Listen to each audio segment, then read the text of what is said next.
you may be wondering how the fuck phase 2 works and how to apply it in your life.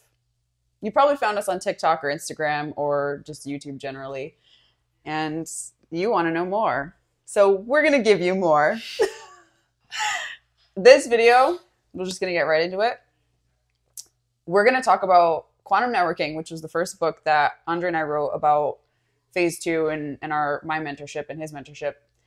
And we're going to talk about how we applied the information in it to our own lives and what it changed.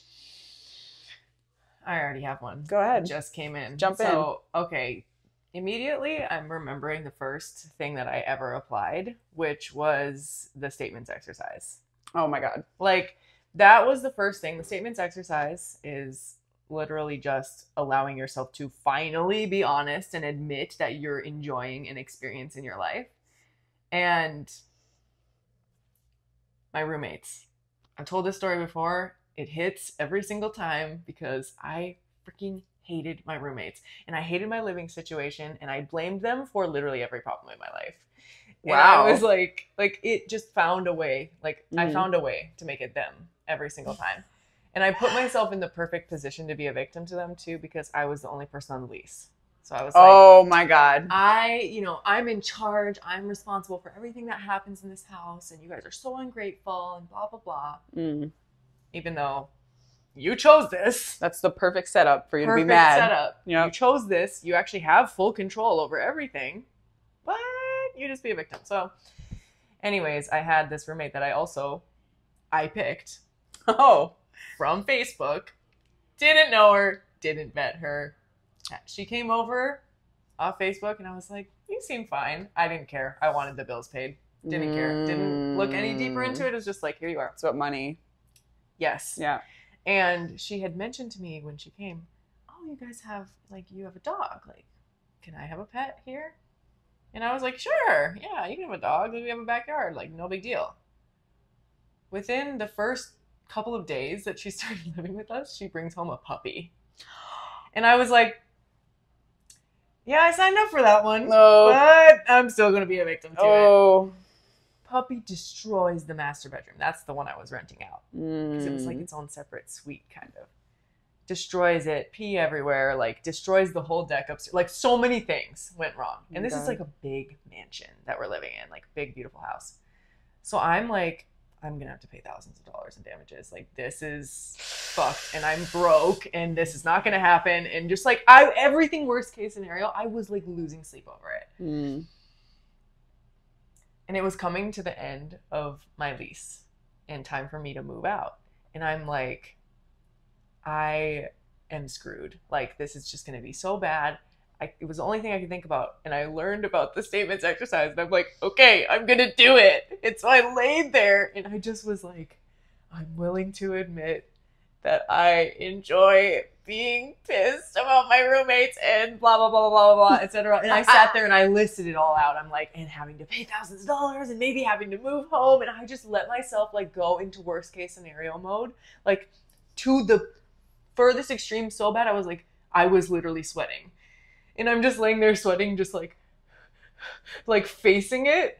And it was weirdly euphoric and kind of enjoyable, but also scary. And I'm also like, am I gonna cry? Or when am I pissed? I don't know what's going on. And it was just glitching. And I remember when I finally got to that point of surrender, where I just gave up and I was like, okay, no, fuck it.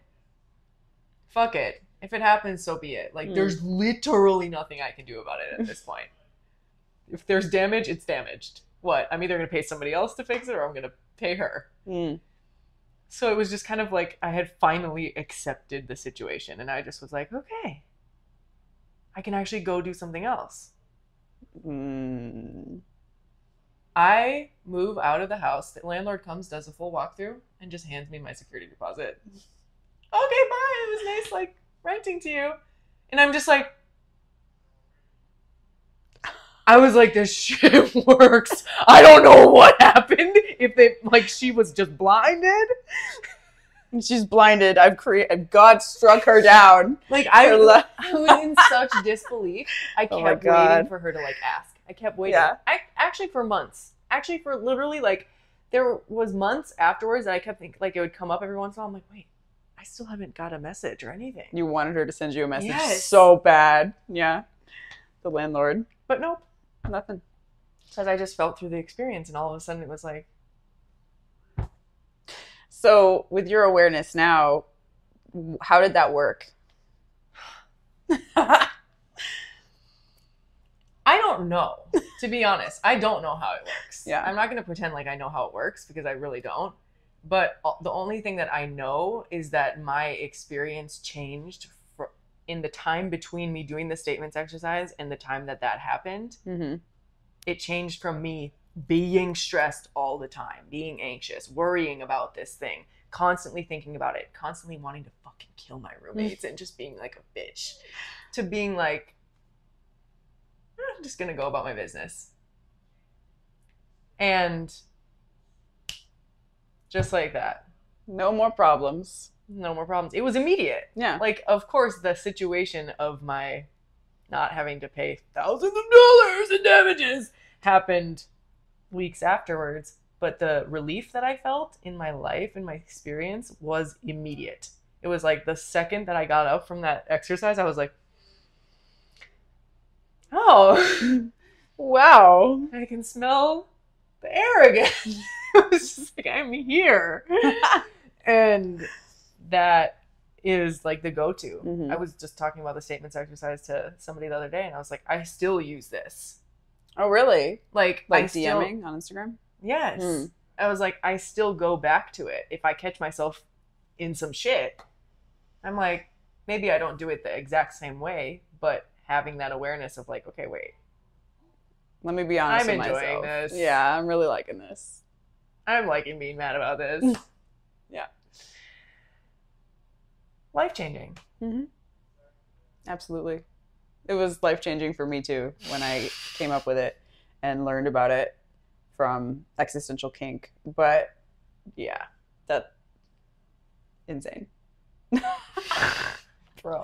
And it's in the book. Like, it's fully detailed in the book, which is helpful for those of you. But I know you learned about it because I gave it away as a freebie to this was years ago. But yeah.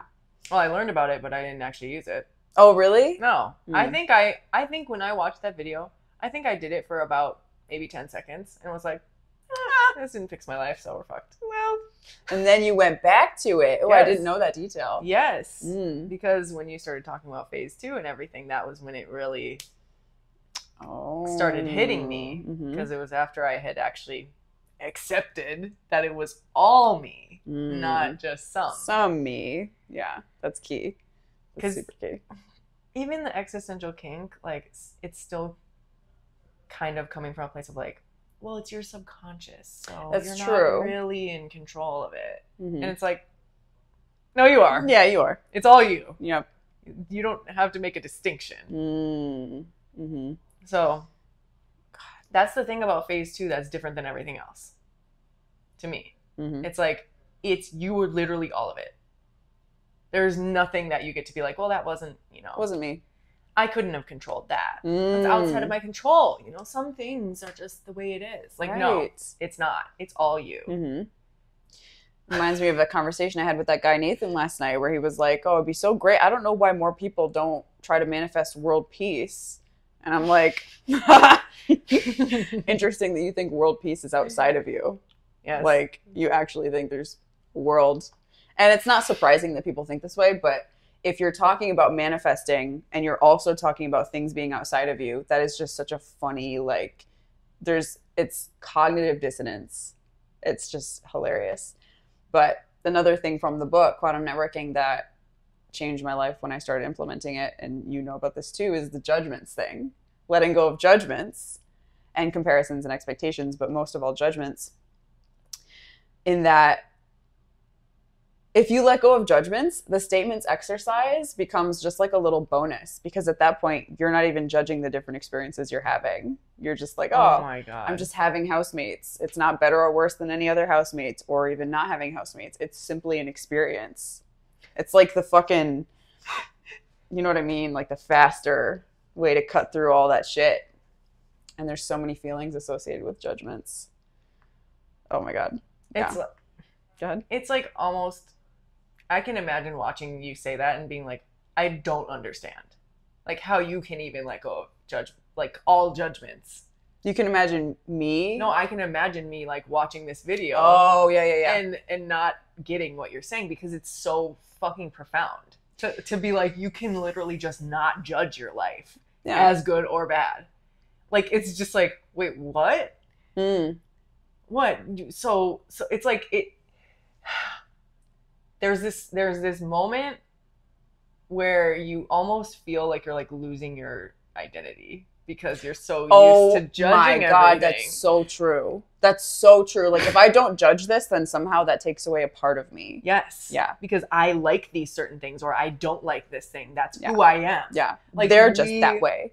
Yeah. Yes. Mm-hmm. We attach, like, our identity to our judgments, and, like, that's such, like, there's so much feeling invested in it. Oh my God. That reminds me of the scenario where I had such a hard time working with people because I was so insistent on my judgment that they were not as smart or capable as I was. And so if I were to let go of that judgment, it felt like letting go of my identity of being smart and capable and like just able to do it by myself. But when you do it yourself, you limit so much about your experience and how far you can go. It's funny that quote came up in our community. If you want to go fast, go alone. But if you want to go far, go with others. Yep. Good luck going far with other people if you're judging them. That was my experience for a really long time. And even like with money, judging that my life was worse since I was broke, and it'd be better if I had money. First of all, you don't actually know that. You don't know that. You really don't. And second, that was why I stayed broke for so fucking long. So long. Because I kept judging my life as so shitty and constantly looking for a way to make it better. But shitty and better are both judgments. So if you remove those judgments and you just experience what you're experiencing, it is what it is. You take the reaction away from it and it evolves. I still think we're speaking about this on a pretty high level. I don't know what that means. I don't know. It's high judgment. Yeah. It's like, this is the sauce. This is why this shit is so fucking powerful. Because it is so, like, it breaks down everything you think you know about reality. The Matrix. Yes. It destroys the Matrix. Everything is up for grabs when the judgments are removed. Everything. Like, it's like you create a world where it's like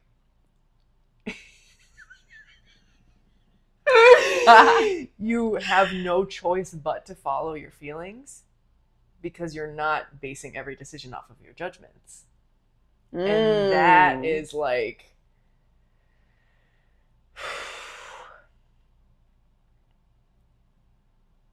this isn't good or bad or lesser or smart more or dumb. A smart decision or a bad decision. It's like, well, no, I just feel energy about this thing. I just feel like doing this. Yep.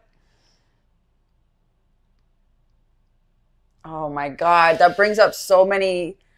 It's funny because I didn't even notice that I was changing in this way, but being someone who used to think that I was so logical and so smart and I knew what to do and, you know, it makes sense to do this, so I have to do this and I'm going to do it. The evolution away from being that kind of person who was very limited, to being someone who's like, okay, yeah, sure, I'll spend my last fucking $7 on cheese and crackers at the grocery store because my fucking intuition told me to. Like, sure, I'll go up to this person and just speak in a fucking Mexican accent or whatever, just to see what happens. Like, those things. Is that something your intuition had you do? No, it was just the first thing that came to mind. It was just like riffing. Maybe you should do it right now. A Mexican accent? I'm like trying to think of what it sounds like. ¿Qué pasó, hombre? ¿Qué pasó? We're done. But you know what I mean? Like getting away from, okay, this makes sense. It's smart to do this. Your face right now. This makes sense. It's smart. To fuck it, let's just see what happens is just such a change for me to notice that I've gone through. And it just kind of evolved. And it's a snowball. It is a snowball. Yes. Yeah. You do it a little bit and it works. And then you're like, at that point, you have the choice to either do it more or stop and like back off completely, which we both have experience with. Yes. I've experienced with the snowball and being like, I'm going to melt the snowball. Yep, that worked way too well. I'm never doing it again.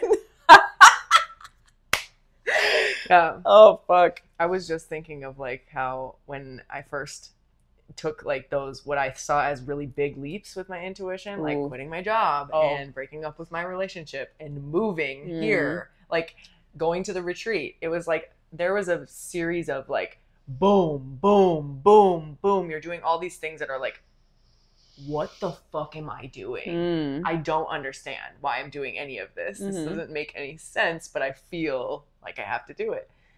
I was on such a high and I was so like, the example that's coming up in my head is like when I got here and it was like within like the first week, Andre's like, you're going to go in front of everyone and teach a class. And like, for me in that moment, it was like, talk about a glitch in the matrix. This is something that I had like put on a pedestal for my whole life.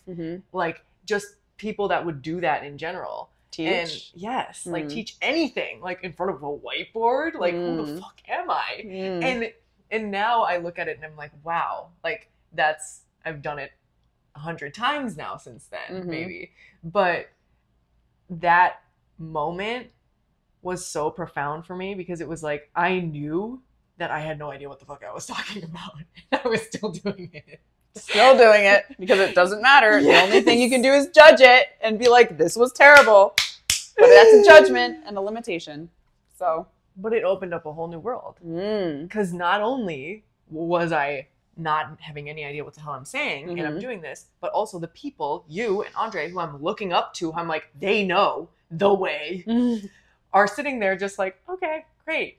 Not judging me, not having any opinion about what I'm doing, or even if you didn't say it. Oh, I don't even remember. Like, I didn't care. Yeah. It wasn't relevant to you to care if I was right or wrong because that didn't exist. Didn't register. Wasn't there.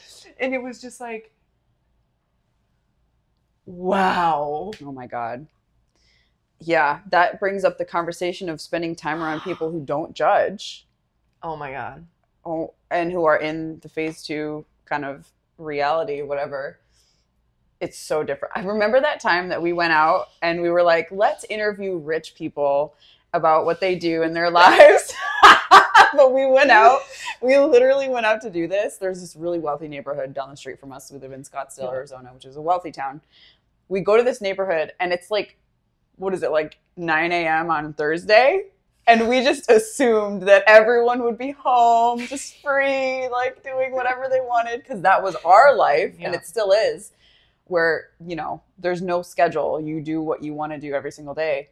And no one answered the fucking door. Like, it was so many just, I'm not home. Nobody's home, or they would answer, they're like, the ring doorbell. Yeah. I'm at work. What are you doing? And we're just like, oh.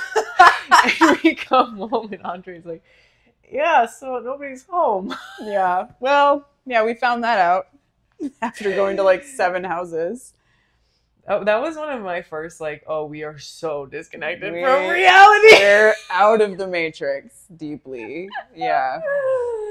And that's a choice that everyone gets to make. Like, that's why we share this. It's not like, okay, you're special, so you get to do this, or it's not tailored to any specific career or whatever. But yeah, it's a choice. It's all choices. Even judgment is a choice. Having expectations, a choice. Liking being a victim of your roommates is a choice. Like all that shit. That, what you just said about expectations, doing things just to do them. Game changer. That was another classic phase 2 phrase that I was like, okay, wait. I feel like I've been knowing that we could live like this. But never have. Can't even think of a time that I've gone and just done something just to do it with no expectations. And Andre has used this example before of like, well, I think he's done it with judgment, but you could do it with expectations too. Like, eat a piece of food with no expectation, remove your judgment of it, like, and then see what the experience is like when you're not expecting something specific. Trippy. And just doing things just to do them. It was like when my intuition started showing me stuff to do, and it's breaking away all these ideas of what I'm supposed to be doing. And it's like, well, just walk to downtown Redlands. And I'm like, why? Why would I walk? I have a car. That's pretty far just to do it, not to go anywhere specific. And I'm just like, oh, and then I'm doing it, and I'm having all these realizations and all these revelations because I'm like, what have I been doing my whole life? Oh my God, there's expectations. There's fruit trees here that I've driven past a million times I didn't even ever notice. Like, I remember walking to the grocery store, which I had done many times because it was like 2 blocks away. And I was like noticing the flowers. And I'm like, have these always been here? Or what? Just because I was doing things just to do them. And there's that expanded you inside of you, those feelings that know that, like, yeah, yes, finally, you're like actually playing the game. You're here. You're here. Like, let's do it. I want to feel everything. So it's like when you hear this, you're like, wait, yeah, that does make sense. But it's such a glitch compared to living within the bounds of having expectations and reasons why you do everything. Being so quick to answer the question why. Oh my God, can I even tell you how much energy and like mental capacity it saves me to not be so quick to answer why. Why'd you do that? Why did you do that? Because I fucking wanted to. Why are you wearing that? Because I like it. Like, why did you, whatever. Game changer. Oh man, I just already could think of like, oh, why did you pick that outfit? Well, I got it because it was on sale. Yeah, and I, you know, this color is supposed to be like good on my skin tone, and then like, just like all the things that we say, like, holy shit. Right. Or like, okay, why is it this price? Or why did you say that in your email or your content? Because I fucking felt like it. Because that's what I want to sell it for. Like, it feels like my God. It feels like like a breath, an exhale. Yes. To just do things to do them. Doing something to do it. That's like, I feel like we've been doing that with networking lately. Yeah. Going back to the topic of the book, quantum networking. Just networking to meet people and like networking to network, in other words, game changer. Just so much more fun, first of all. So much more interesting. Going to networking events with the idea that, okay, I have to find this specific person, but you also have no fucking idea who you're looking for. No. It's like just the person. The person, right? You got to get the right one. Make sure that I get the right thing. Oh my God. And then thinking, am I the right person? Am I good enough? Oh, exhausting. Like, I can see why people don't do anything with their lives. Because they spend all their fucking time and energy answering why, judging, expectations. Just fucking off. Creating a cage. Yes. You put your energy into having a cage, you're going to have a great cage. Really nice. Oof. Beautiful cage. It's safe to have a cage. It feels standard. Standard. It's funny that you mentioned safe, because a piece of content came to my mind yesterday, talking to that guy Nathan again. So many little things gleaned from that. Talking about the safe space and giving men a safe space to feel their feelings. And then Andre said to me, I think you were there, he said, you don't need a safe space if you just own your shit. Oh, you are the safe space. You are the safe space. And like, it just blew my mind because, yeah, why would you need to go to a safe space to feel your feelings if you just own that you have feelings? Why would you need to be anywhere in particular if you just own, okay, yeah, I'm crying right now. So what? Leave me alone. Like, I'm just being me. I'm just being me. Babies don't give a fuck. Babies will cry in a restaurant. Like, they don't care. They don't need a safe space. That's It's so true. They don't care. No. I will scream my ass off in a plane. Yeah. I don't care. Yeah. That's so true. And that makes me think of too, like, we've had experiences with people, like specifically Bae, where they've been like crying in front of us and we're just like just letting watching them live. Yeah. Mm-hmm. Holding space, you could say. Whatever the fuck. Whatever that means. I don't know. Just living, just Yeah. existing. And like she said to us, like, oh my God, like it's so nice to be able to cry around people who aren't like, oh, are you okay? Are you okay? Like, Oh my gosh. it's gonna Do be you want some fine. water? It's fine. Oh, Just who just like let you exist. It's okay. Stop it. Yeah. And that was my experience multiple times with you too, where like you would literally and just stare at me while I cried. Or not even stare at me, just be like talking to Andre and I'm sitting there crying. Like, it was just casual. Like there was no like need to fix it or change it or blah blah blah. And that is so profound. Oh my God. It's so fucking profound. That is so healing. And we also used to joke about this, how like it would be so funny if one of us was like having a crying fit in our room and it's like, are you good? Are you okay? And we're like, get the fuck out of here. Get out. Leave it alone. But because we would have like these fits. And I remember like the first time that I really let myself like wail and neither of you like came to my rescue. I was just like, wow, that was nice. Wow, I really get to just be myself. Like, Yeah. Sometimes there's an assumption that being yourself is like being the acceptable version of yourself. But no, it encompasses everything. Everything. Every fucking thing. Being able to get mad and scream and just like know that nothing is going to be like held against you. No, yeah, exactly. You can just be you, like whatever that is, or be loud and annoying and laugh and fucking say weird words all the time. Yes. And shit. Like, oh my God. Like, especially for me on this journey of growing and expanding, once I realized that I could have an issue and like take it for granted and not listen in a meeting and be a bitch, and that's okay. That's literally just part of the process. Changed everything. Because for so long, I felt like, okay, I'm not doing a good job if I have an attitude about this topic. Or, you know what I mean? oh yeah. If I'm in my ego about this, if I have an attitude, I'm not doing a good job. But that's just me being myself.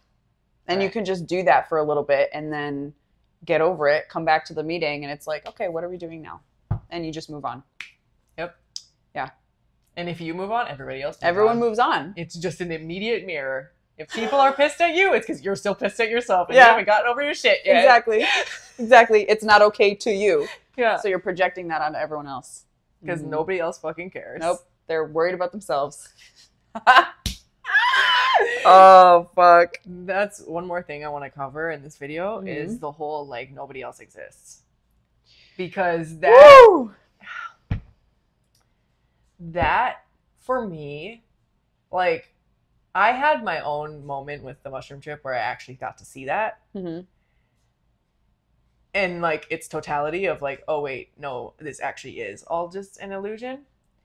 But something that made it click for me when I wasn't tripping balls and was still, like, sitting in the illusion with other people was hearing it explained in my head like this.